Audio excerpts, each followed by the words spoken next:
Now next in this video we are going to study about agents of pollination.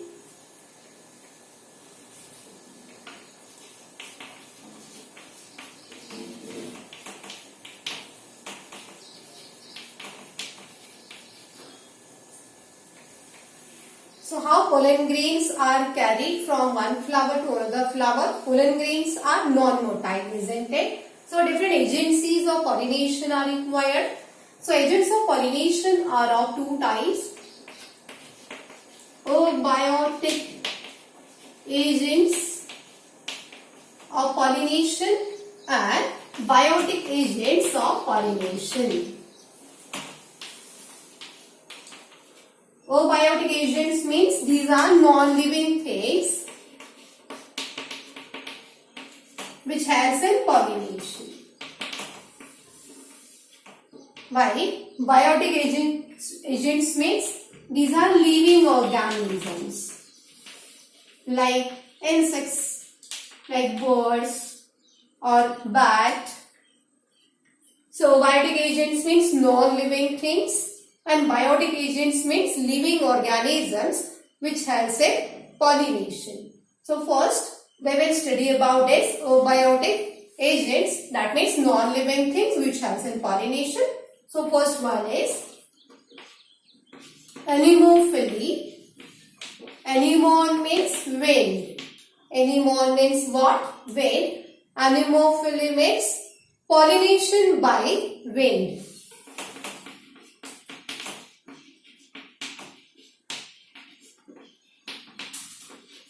Pollination by wind is anemophily. So it is very common type of pollinating agent among these biotic agents.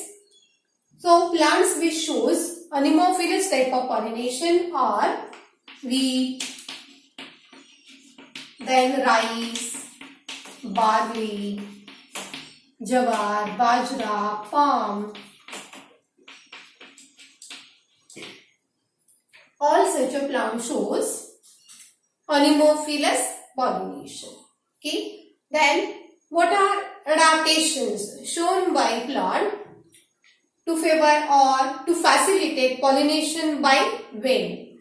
So plants in which there is anemophilous pollination, so they have certain adaptations. So we will study that adaptations one by one. So first adaptation is flowers are small, inconspicuous. Inconspicuous. And small inconspicuous means what? Not having bright color. Okay. Not having bright color. That means these are not attractive. These are not having bright color. Then or these are not having nectar or fragrance. That means odor. As is a pollination by wind, there is no use of bright color because wind cannot understand, wind cannot see color of flower, wind cannot feel fragrance of flower, and what the wind can do with this nectar, isn't it? So, in such plants in which pollination takes place by wind, there is no bright color, no attractive flower, no nectar and fragrance as well. So, flowers are small inconspicuous, without bright color, nectar and fragrance. Here pollen grains are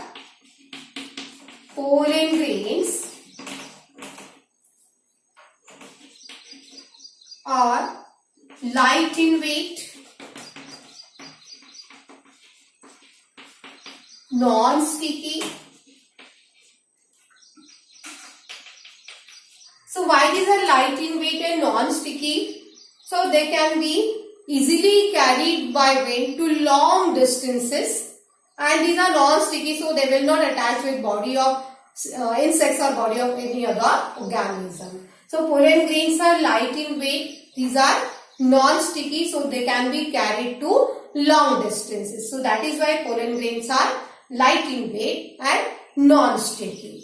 Then here stigma is feathery. Stigma is feathery stigma. Here in case of jaguar, here stigma is bifid stigma, that means having bifurcation like this, and feathery stigma is there. So why there is a feathery stigma like this? Why there is a feathery stigma? So pollen grains will get trapped in this feathery stigma. To trap pollen grains in this feather stigma, stigma is feathery like this. So stigma is feathery, and here stamens are well exposed. Stamens are well exposed with versatile anther. With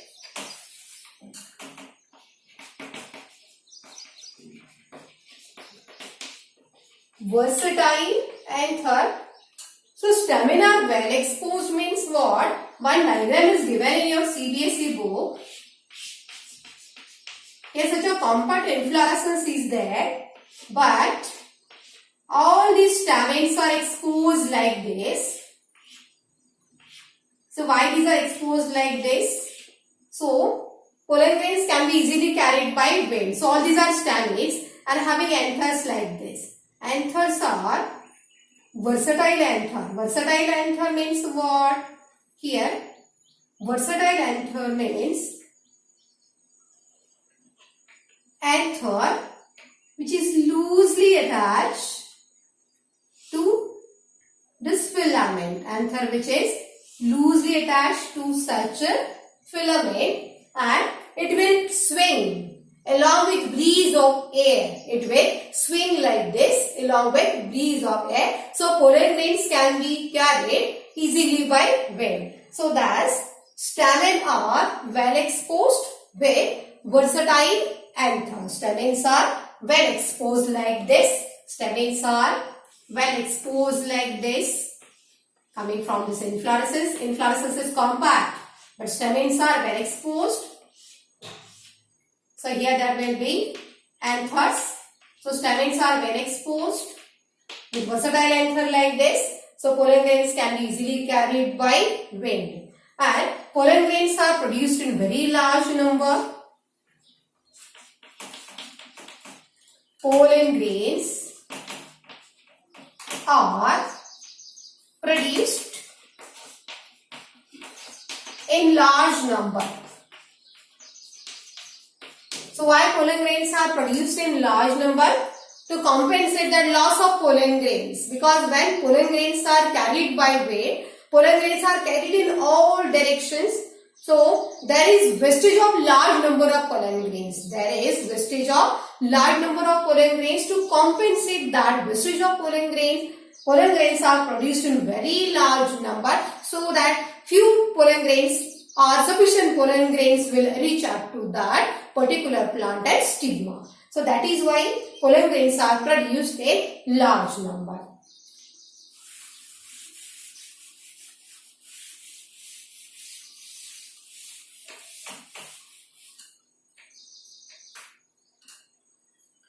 So these are adaptations. So we will study by example. So flowers are small, inconspicuous, not having bright color, nectar, fragrance. Pollen grains are light in weight, non-sticky. Stigma is feathery. Stamens are well exposed with versatile anthers. Pollen grains are produced in very large number. And we will see one example of maize. So in case of this corn, maize plant,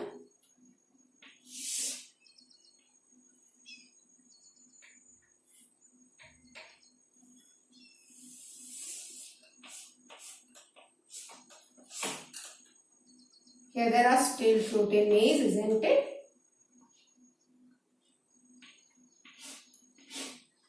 And top of plant will show such male inflorescence. All of you must have seen somewhere. This is male inflorescence.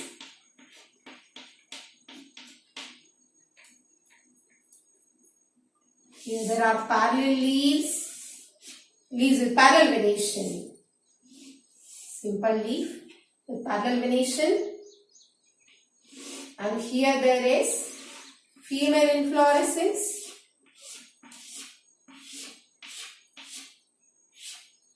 That is nothing but concord. This is male inflorescence having large number of male flower.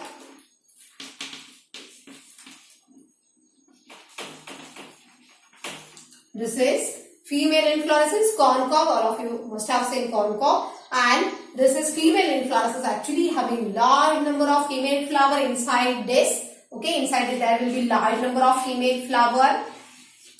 And this is female inflorescence. Inflorescence is group of flowers, isn't it? So large number of female flowers are present inside it. And this tassel is nothing but, this tassel it is showing large number of silky threads. So these are nothing but stigma and style of female flowers. Okay, so large number of styles are there. The silky threads are nothing but styles and stigma of this female flowers which are present in this inflorescence. Getting? So here many female flowers are there, but each female flower ovary will have only one ovule. Okay, ovary will have how many ovules? Only one ovule. Okay, so after pollination and fertilization, one ovary forms one fruit, and that one fruit contains only one seed. Calyopsis type of fruit is there in maize. So that seed is nothing but fruit having only one seed. Okay. So thus there is only one. What is important here? There is only one ovule in one ovary of such a plant, showing Anemophilous pollination. Okay. So this tassel of corn cob shows such a large number of silky threads which are nothing but styles and stigmas. So these are style and it is showing stigma. Okay. So this is female inflorescence and this one is male inflorescence. So why male inflorescence is situated at top of plant? So that pollen grains can be carried easily by wind. Okay. Otherwise, if such an inflorescence is present here, somewhere here, then how that pollen grains can be carried by wind? Isn't it? So that is why male inflorescence at top and female inflorescence is present at lower position. So this is about Anemophilous pollination and contrivances or adaptations which facilitate or which helps in Anemophilous pollination. Okay. So next, abiotic agency. So we will study about hydrophily, that is pollination by water.